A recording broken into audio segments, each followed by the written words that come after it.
Hello साथीहरू, नमस्ते, सेवा, स्वागत छ हजुरहरूलाई मेरो न्यू ब्लगमा। यो चाहिँ मेरो फर्स्ट ब्लग हो।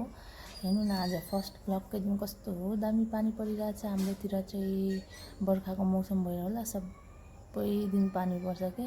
अनि हजुरहरूकोतिर पनि सधैँ पानी पर्छ होला। यस्तो दामी मौसम छ आज चाहिँ, पानी परेर चारैतिर पानी नै पानी। अनि म चाहिँ त्यस्तै पानीमा गएँ चिया पकाउनुको लागि। चिया खानुको लागि मम्मीहरू पर्खिराख्नु भएको थियो नि त। अनि म चाहिँ कलमा गएर पानी सानी लिएँ। हामी चाहिँ कलकै पानी खान्छौँ। अनि हाम्रो किचनमा धारा छैन नि त जोडेको अहिले। हामी चाहिँ कलकै पानी खान्छौँ, त्यही भएर म कलको पानी लिएर गएँ किचनतिर। रातिको दुध थियो, अनि त्यही दुधलाई उमालिदिएँ। छाली पनि थियो, छाली चाहिँ निकालेर राखिदिएँ। दुधलाई मजाले तताएँ अनि उमालेर त्यसपछि त्यसमा चिनी चायपत्ती हालेर एकछिन उम्लिनुको लागि छोडिदिएँ। जति उम्लिन्छ चिया त्यति बाक्लो अनि मिठो हुन्छ नि त। अनि उता चाहिँ पापा काका मम्मी पर्खिराख्नु भएको थियो। अनि मैले चाहिँ चिया पकाएर पानी लिनु गएँ फेरि दालको लागि पानी ल्याएर दालहरू यता अर्को साइडमा बसाइदिएँ। त्यसपछि चिया पनि रेडी भयो। अनि मेरो बुढोलाई बोलाएर चिया मैले पठाइदिएँ। चिया पठाइसकेपछि म चाहिँ गएँ सबै सामानहरू लिएर सब्जीहरू काट्नु। सब्जी चाहिँ केही थिएन, त्यही साग मात्रै थियो। अनि मेरो बुढाले सागलाई धोएर ल्याइदिनु भयो। म चाहिँ यता प्याज लसुन खुर्सानी काट्नु थालेँ। साग पनि बिहानै मम्मीले टिपिदिनु भएको रहेछ। बिहान चाहिँ पानी परेको थिएन रहेछ। अनि 7 बजेदेखि चाहिँ फेरि पानी पर्नु थालेछ। म चाहिँ अलिक कोठामै थिएँ नि त, नानी सानै छ नि त मेरो। नानीले छोडेर म चाहिँ कोठामै थिएँ।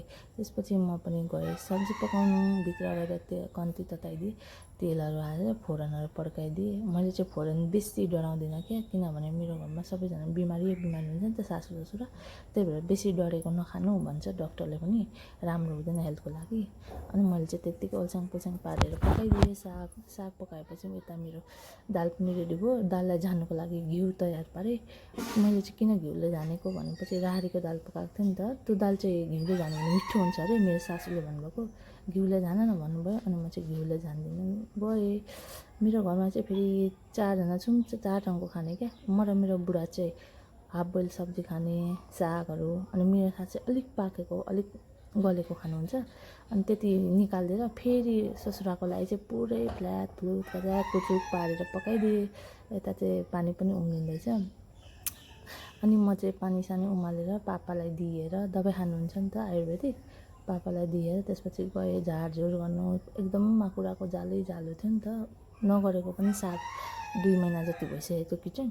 अनि मैले चाहिँ गएँ माकुराको जालाहरू साफ गर्नु चारैतिर, साफ गरे। अनि स्ल्याबहरूमा पनि फोहोर थियो, अनि स्ल्याबहरू पनि सबै पखाले पानीले पुछेँ, झारझुर गरेँ। अनि हाइट नपुगेपछि के गर्नु साथीहरू, अनि म चाहिँ स्ल्याबमै बाँधा जस्तो चढेर पुरै झारझुर गरेँ। झारझुर गरिसकेपछि अनि मजाले पानी ल्याएर कपडा ल्याएर त्यसलाई मजाले पुछेँ। अनि त्यो पनि सफा भयो। अनि मेरो स्ल्याबमा चाहिँ मैले वालपेपर हाल्दैछु क्या, कस्तो राम्रो देखिन्छ क्या, चिल्लो देखिने, पुस्दा पनि स्वाट्टै जाने। त्यसपछि मैला पनि नदेखिने, दाग पनि नदेखिने। त्यत्तिकै स्ल्याब मात्रै भयो भने चाहिँ फोहोर हुन्छ नि त चारैतिर। त्यहाँ भित्तामा हेर्नु न, देख्नु पनि सक्नुहुन्छ भित्तामा कति फोहोर छ। अनि टाइल्स लगाएको छैनौँ नि त हामीले अहिले। अनि त्यही भएर मैले चाहिँ अनि यस्तो वालपेपर लगाइदिएको अलिक सफा रहन्छ भनेर। अनि वालपेपर लगाइदिएपछि अनि म चाहिँ सब साफ सुथरा गरेर म चाहिँ गएँ नुहाउनुको लागि। नुहाएर आएर खाना खाएर अनि खाना दिएँ सबैले। पाहुना रहनुभयो। अनि पाहुनाको लागि मैले चाहिँ माछा पकाइदिएँ। यहाँ माछा तारिदिएको छु, त्यहाँ मसला छ। अनि यहाँ तर्दैछु माछा, अलिक माछा चाहिँ त्यहाँ छ। यति भन्दै मेरो भ्लग यहाँ खतम छ।